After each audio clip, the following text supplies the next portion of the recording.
Dans une vidéo précédente, il était question des cours d'éducation sexuelle en Allemagne.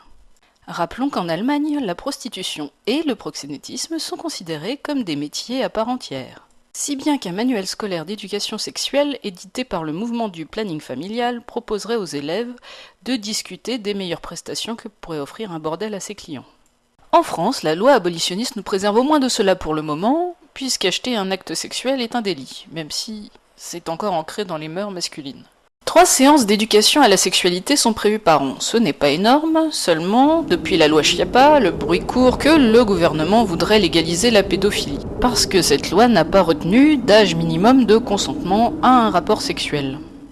En fait, rien n'a changé malheureusement. Un rapport sexuel avec mineur n'est pas automatiquement considéré comme un viol. Il y aurait beaucoup à redire à propos du traitement des viols par les tribunaux, mais en ce qui concerne l'éducation à la sexualité, les documents sont clairs. Personne ne doit accepter de subir ou de laisser subir à quelqu'un une forme quelconque de violence sexuelle, qu'elle provienne de copains, de supérieurs, d'amis intimes, ou même de membres de sa famille. Il faut rappeler qu'il est possible d'en parler notamment à l'infirmier ou infirmière scolaire, ou à tout autre adulte de confiance.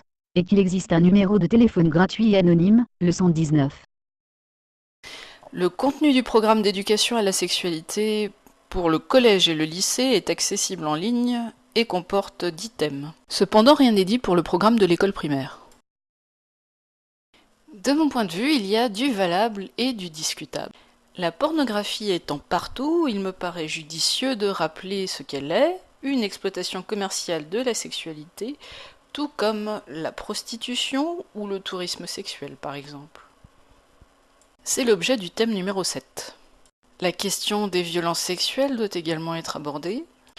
Et n'en déplaise au pape et à ses ouailles ainsi qu'aux autres natalistes, la contraception et l'avortement sont également traités. Le thème 9 évoque le désir d'enfant et la parentalité, et en particulier la problématique des grossesses à l'adolescence. Et le chapitre des maladies sexuellement transmissibles est également au programme, puisque l'éducation à la sexualité se veut un parcours éducatif de santé. Un autre chapitre consacré à la puberté insiste énormément sur le besoin des adolescents d'être rassurés sur leur cas. En dehors de ces points, il y a d'autres aspects plus idéologiques qui peuvent faire monter au créneau à tort ou à raison.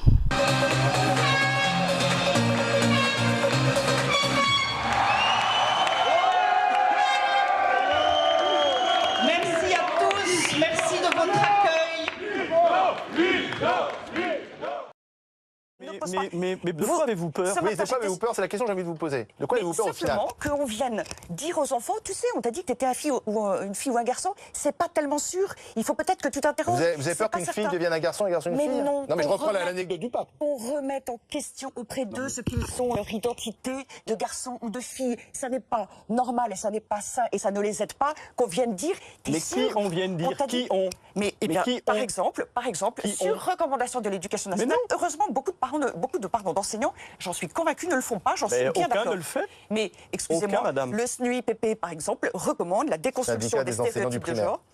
Non. Pardonnez-moi, je termine. La déconstruction des stéréotypes de genre et la déconstruction de l'idéologie de la complémentarité homme-femme. Revenons donc à l'égalité homme-femme, et ça c'est formidable. Ne tombons pas dans les questions des genres et de l'identité. Quand j'entends parler de complémentarité, je m'arrache les cheveux. Comme s'il n'y avait rien de commun entre un homme et une femme, comme si les mêmes qualités ne pouvaient pas se trouver dans les deux sexes. Il est pourtant évident que la société cloisonne les hommes et les femmes dans des rôles stéréotypés qui n'ont rien à voir avec la différence biologique. C'est ce que le programme nomme rôle sexuel. En revanche, la partie du programme qui porte sur l'identité sexuée me paraît beaucoup plus sujette à caution si je fais le parallèle avec une tendance prononcée dans les médias et dans la mode à banaliser le transgenre et le transsexualisme.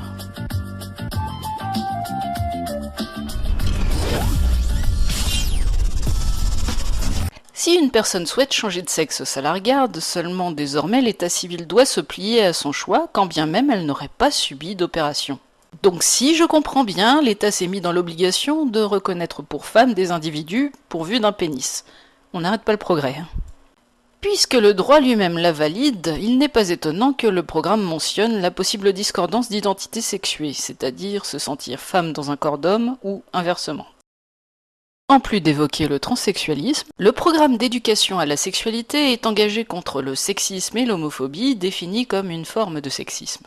Il est bien légitime de condamner les violences et discriminations à l'encontre des personnes. L'ennui est que le mouvement LGBT qualifie d'homophobie le rejet éthique de la PMA et de la GPA. Au nom de l'égalité, les mouvements gays et lesbiens revendiquent un droit à l'enfant. Ça coûte 100 000 euros aux États-Unis. 100 000. Donc t'autorises les riches, bravo Mélenchon, à avoir leur bébé. Mais par contre, les gens qui n'ont pas les moyens d'aller aux États-Unis ou dans d'autres pays pour le faire, ils peuvent pas le faire. Parce qu'en France, ce n'est pas autorisé. Autoriser les riches, c'est plus exactement naturaliser les enfants nés de GPA à l'étranger. Monsieur n'a peut-être pas les moyens de louer un ventre aux États-Unis, alors il aimerait que des Françaises mettent à sa disposition gracieusement leur utérus et donc tout leur organisme pendant 9 mois. C'est une étrange conception de l'égalité. De toute façon, on porte toujours quelque chose pour quelqu'un d'autre, on est payé pour ça. Vous, pour faire la télévision en ce moment, d'autres pour aller dans une usine, d'autres pour être ceci. C'est comme un travail, la maternité et l'enfantement, vous le comparez à une sorte de travail, c'est ça, vous le désacralisez, vous le déshumanisez un peu. Arrêtons, n'employons pas de grands mots, là. Non, je ne veux pas dire ça, je veux dire que les femmes et les hommes, tout le monde a le droit de ce qu'il fait de son corps, de faire ce qu'il veut de son corps. C'est tout ce que j'ai voulu dire. Je veux dire que les femmes sont libres.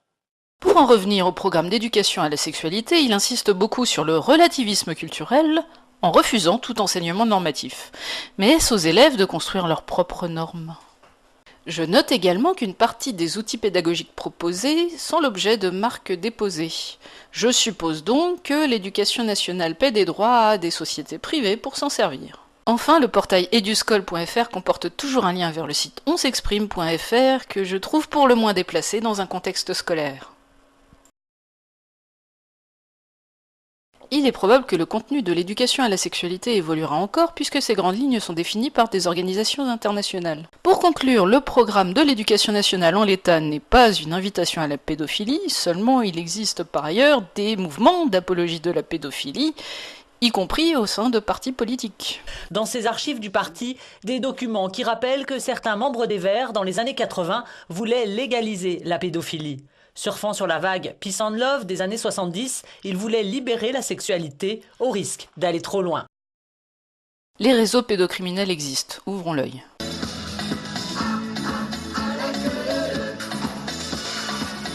Et l'école elle-même n'est pas totalement sûre. On n'a jamais eu de réponse. Il faut le publier dans un journal pour qu'on ait enfin un rendez-vous auprès du ministère. Il faut quand même savoir que ce courrier, tous les ans, il est envoyé à raison de 2 ou 3 fois par an. Donc aujourd'hui, réagir, même surréagir comme le fait Madame la Ministre, bien, mais ça fait juste des années qu'on alerte. Et moi, je m'interroge sur le fait que le ministère de l'Éducation nationale, je pense, là, va être obligé de lever un tabou, de lever le mouchoir qu'on a jeté sur cette problématique-là, et ça l'embête pas mal.